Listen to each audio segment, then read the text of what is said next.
Hi, you guys. This is the Truth About Work podcast. I'm Liz Ryan, and our deal is we talk about work.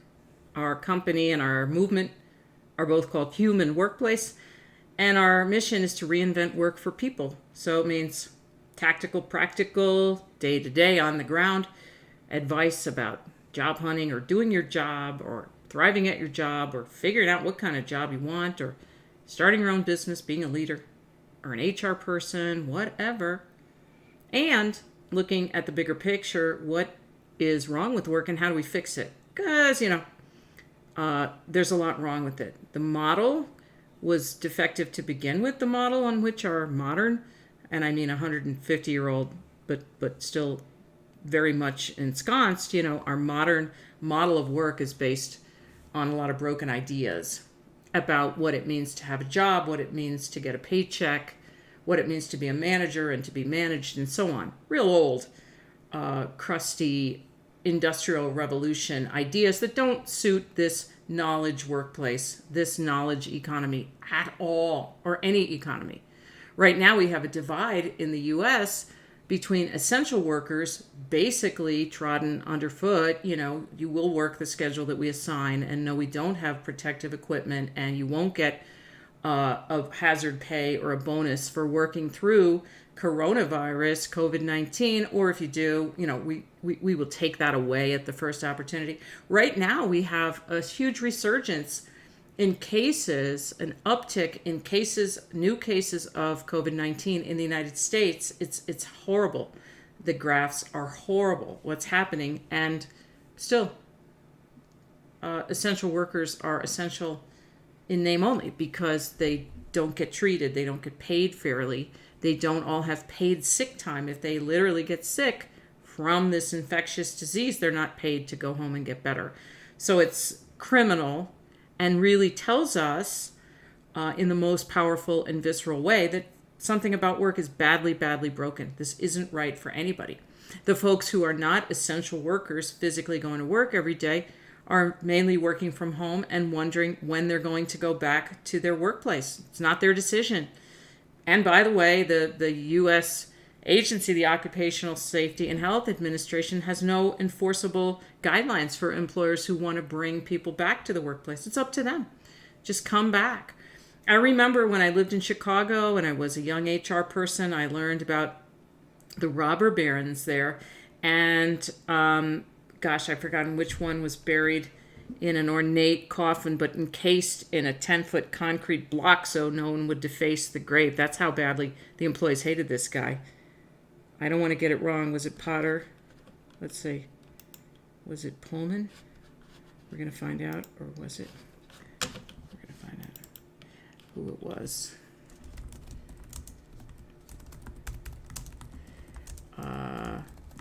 Talk amongst yourself. Got to find out. That's how much this guy was not beloved by his employees. Yeah, George Pullman. Here he is, 1831 to 1897, the age of the robber barons. He looks like a pleasant enough sort. American engineer and industrialist, designed and manufactured the Pullman sleeping car and founded a company town called Pullman, still there as a relic on the south side of Chicago, for the workers. And, he halved wages and required workers to spend long hours at the plant that did not lower the price of rents or goods in his company town. He gains presidential support, you guys, by Grover Cleveland, president of the U.S. at the time, for the use of federal military troops, which left 30 strikers dead in the violent suppression of workers there to end the Pullman strike of 1894. And look also, okay, Wikipedia, we love you, Wikipedia, but listen to this. He gained presidential support by Grover Cleveland for the use of federal military troops, which left the use of federal military troops inexplicably left 30 strikers dead. I mean, come on. He asked Grover Cleveland to put the insurrection down by killing his employees. There you go. Simple, Easy peasy. A national commission was appointed to investigate the strike, which included assessment of operations of the company town. They used to pay you in script.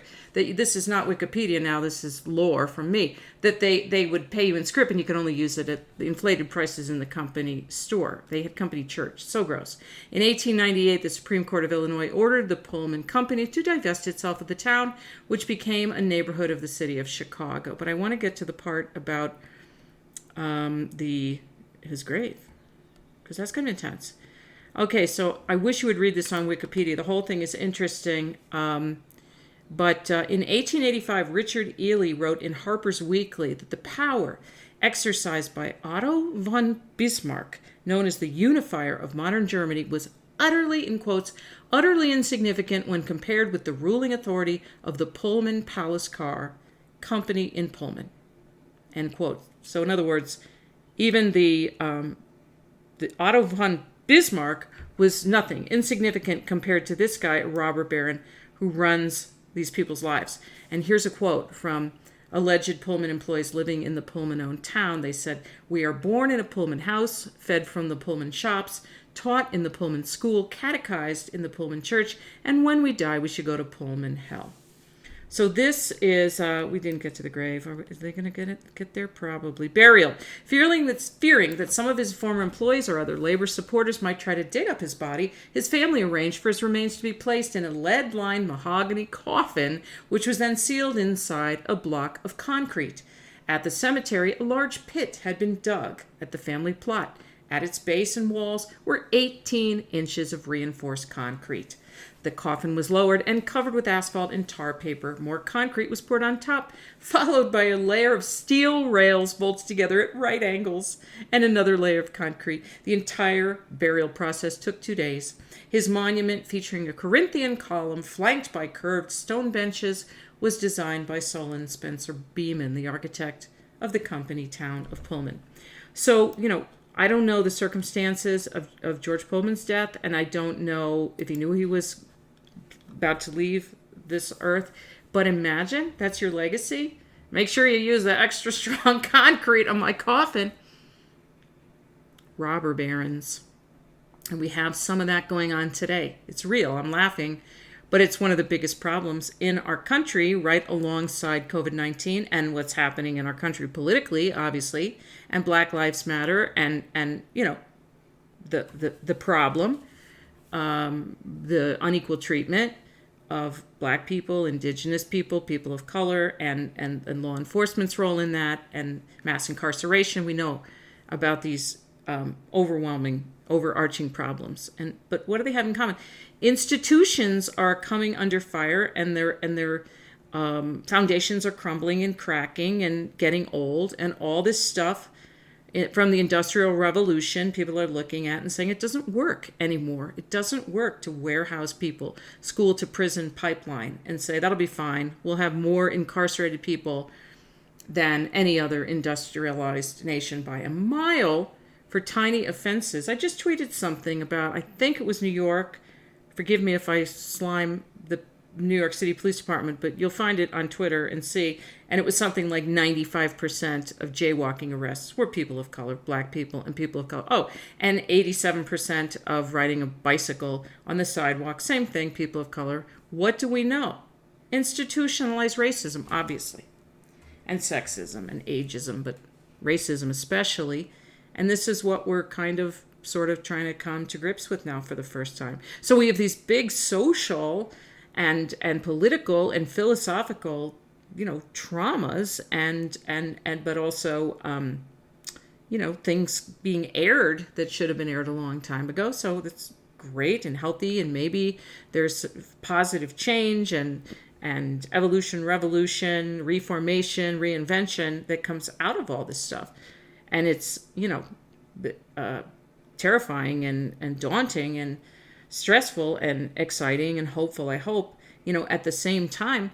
But also personally, we're in tumult. We don't have no visibility into the future. First time in my life and career that I had I have ideas about what I think is going to happen. I don't think we're going to go back to something similar to what we've experienced thus far in the professional life and having to do with work and how a career fits into our life. I'm a big fan of UBI, Universal Basic Income. I don't see how we can avoid acknowledging the reality that it's just not going to match up perfectly, that everybody gets a good job, even good enough to support them and pay them what it costs to live, with housing prices so off kilter and so out of reach.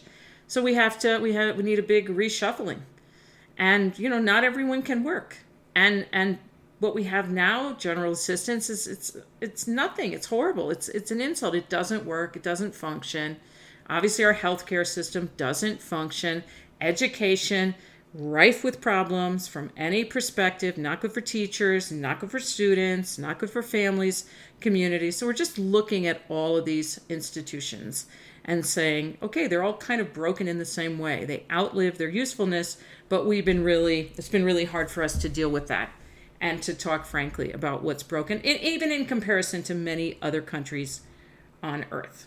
So that's kind of what we're doing now. Our special focus here at Human Workplace is, of course, the workplace and what's broken and what can be fixed and why it's worth our time and energy to talk about that and understand it, and even what we can do personally in our own lives to deal with the changing workplace and our own, situation in life. Like I said, most of us have never faced this much uncertainty before, and that translates right over into the workplace. And it means that what seemed secure before, it just might not be secure. A friend of mine texted me the other day and told me that they had lunch with a recruiter in San Francisco about 6 months ago, and that recruiter thought they might have a job for my friend. And so my friend was like, yeah, sure, keep me posted, you use my resume if it seems like it's a good fit. And there was some emails back and forth, maybe a phone call, but nothing really took hold. And my friend stayed at his current job. And so he's at that job, and he got a text from this recruiter person that he knows, kind of friend, in San Francisco, said, give me a call. So he called and said, yeah, what's happening? What's new with you? And he said, well, I thought you were going to get that job from my client back a few months ago. It didn't work out. I've been keeping you in mind, But it turns out I have to look. I have to maybe leave my recruiting firm. Oh, why is that? Well, because they just decided that, they're going to cut everybody's pay here, and they're going to drastically change the terms of our employment because they feel like they can. In this economic climate, they just feel like they can. They just announced, this is what it is. This is what we're doing. It's like a dare. It's like, can you do better?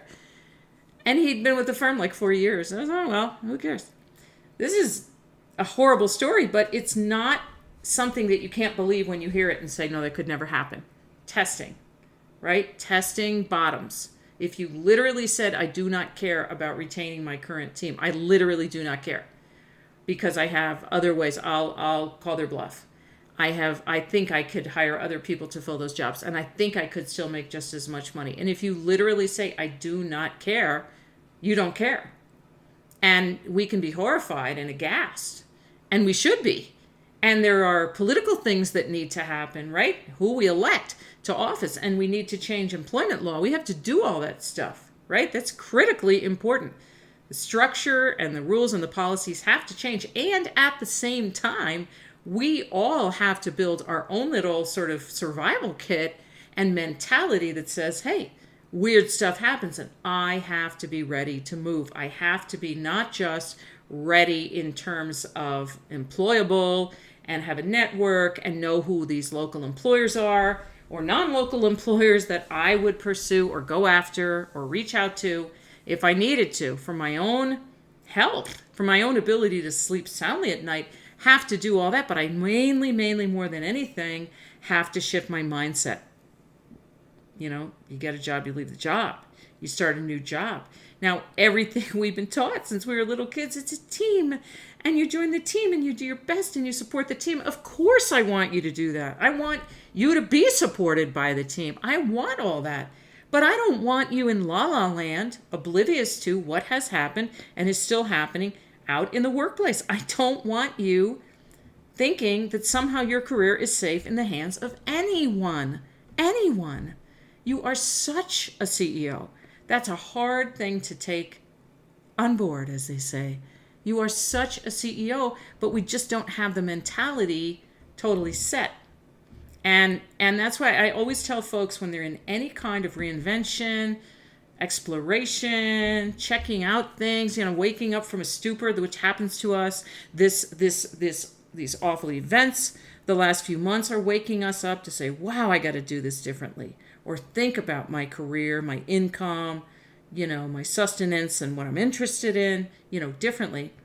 But what I tell them when they're in reinvention is go get a headshot, man. It doesn't have to be in a studio, especially these days.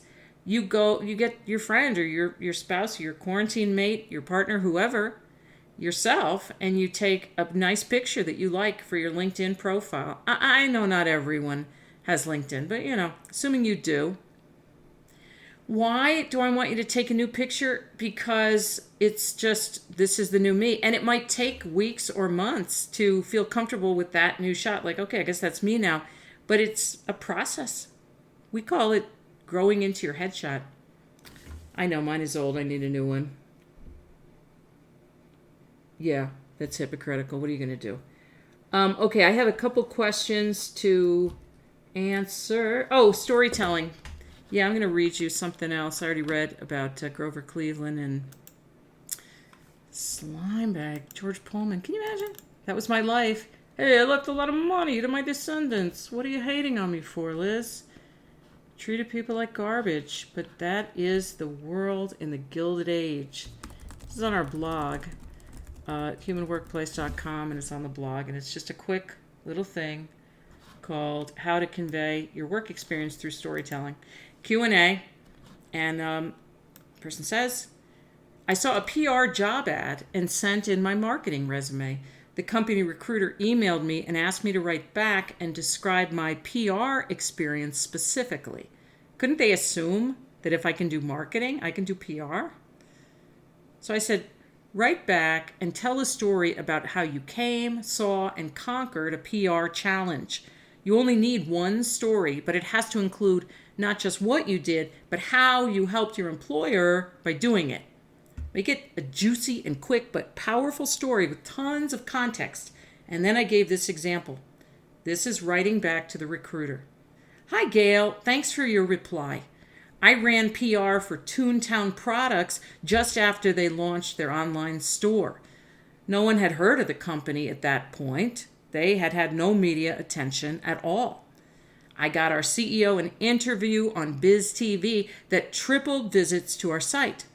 I spent the next year cultivating relationships with national media, getting radio and TV exposure, and helping Toontown grow from $600,000 to $5 million in sales in 3 years.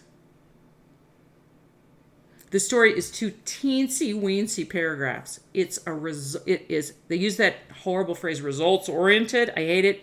Please take that out of your resume. It doesn't mean anything. But this is the result. And the reason it's powerful is because it says, oh, you want to know about me as a PR person? I hear that. You want to see me in your mind's eye doing PR. What was it like? You don't say, I have 5 years of experience with this, and I was responsible for... No, anybody in the job would have been responsible for the stuff, but how did you do with that responsibility? So you lay it out. Like 2 people talking over coffee. Yeah, I went in. Nobody ever heard of these guys. They were tiny. It was a great product. I went in there. I got the CEO one interview that jump-started the thing. Biz TV, get the visits, stay in touch, build the message. TV, radio. The guy was good on the mic, and I jumped on that. And this is how PR people describe their credibility and expertise. Not by saying, I did reports, I had a database. You understand what I'm saying? It's the power, the voltage in the story. And part of this process, stepping into your headshot and being in reinvention, is reclaiming your own power, you guys, because bad jobs or bad job searches or tough life experience, they knock our power out of us.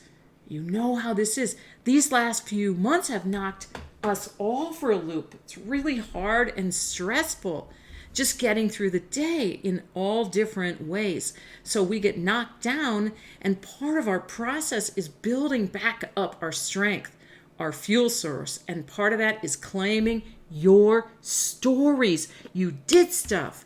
You did stuff. I used to do live workshops and people would say, I didn't do anything. I said, wrong. You did so many things, but we have not been told to claim our stories or see the power in them. Till we see the power in our own stories, nobody's going to see it. We got to see it first. All right, you guys, we just got one more little anecdote. And that is, okay, Twitter, we're not going to go there. I'm going to paraphrase. A person wrote and said, I left an interview back in February because the interviewer was very rude and unprofessional, and it was obvious I didn't want the job. Should I still write a thank you note, though? No. You leave an interview, you're not leaving an interview or getting up from a Zoom call just for the heck of it. I'm bored. I want to go play video games. It'd be kind of cool if you did. Performance art. In that case, it's performance art. But no, you leave an interview when you don't mind them knowing, nah, I don't want the job, which means rude and unprofessional to a degree that's like, is this really happening? Unfortunately, it does happen, and you have to be ready because I don't want you sitting there like a captive audience if it really gets gnarly, and it can. Back before COVID-19, when people were going out to physical job interviews, and of course some people still do that now, I would regularly hear from people who said, I went to this place and it wasn't safe. It was not safe.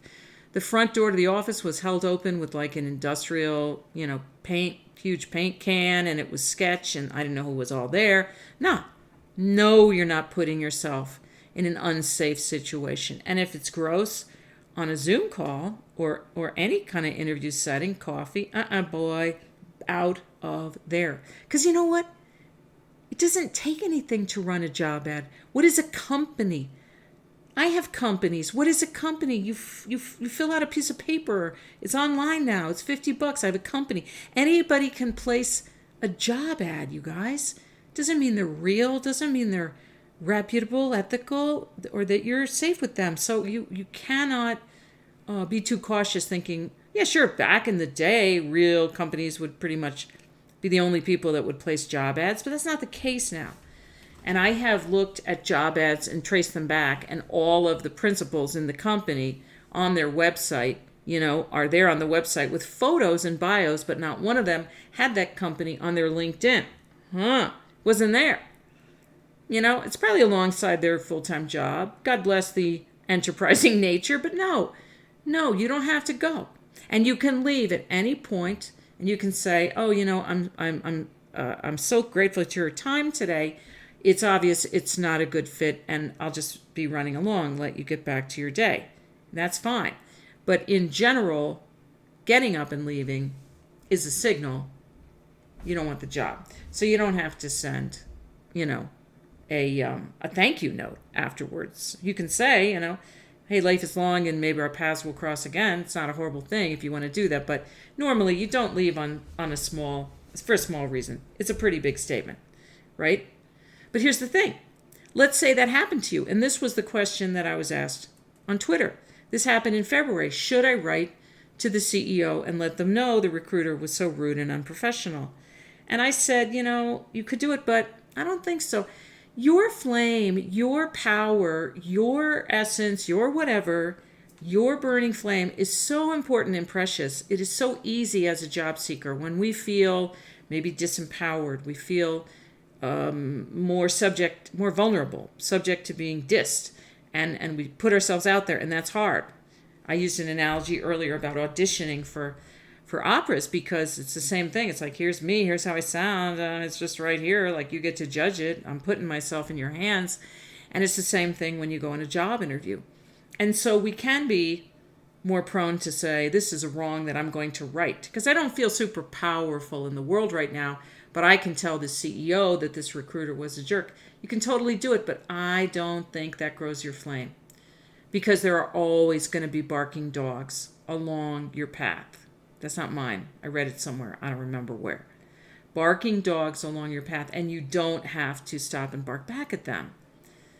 That's not your mission. Who is the CEO? Why would they deserve you? Look at the recruiter they hired. Are they someone worth your time? Now, they could be useful in your path. They could be a great teacher one day because they got you back at a better place where you say, no, I don't want to go for that kind of job. in that kind of company. That actually helped me, that very bruising experience, because it woke me up. Why am I applying for this type of job or this type of company or whatever? And these people do become teachers. Years later, we realize, because they nudge us back on our path. But to try to teach this guy, he's not looking to you for guidance. I think it's kind of impotent. I don't think it grows your flame at all to do that. You have to decide for yourself. Here's the thing. Your path is so important, and there's nobody focused on it but you, nor will they be, other than maybe dear friend or, family member, love interest, right? It's your path. It's your mission. It's your whatever. It's your way in your life. And so getting off of it to say, I need to teach this guy a lesson. That's a justice mindset. We all get there.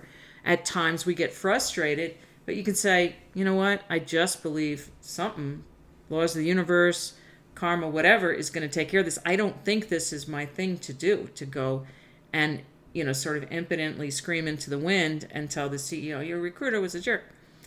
I don't think they get that far off the mark, by being totally focused on what they should be focused on. We know the state in recruiting is not great. It's not in a good place. So, I don't think that's your best bet. Although I understand the temptation to, get aggravated and do something about it. I do understand that frustration and that temptation. That's a very natural thing. I was dissed and I want to let somebody know about it. But you let all of us know about it on Twitter, and we're saying, you know what? We are so behind you. That guy never deserved you. The CEO doesn't deserve your counsel. Look at it that way.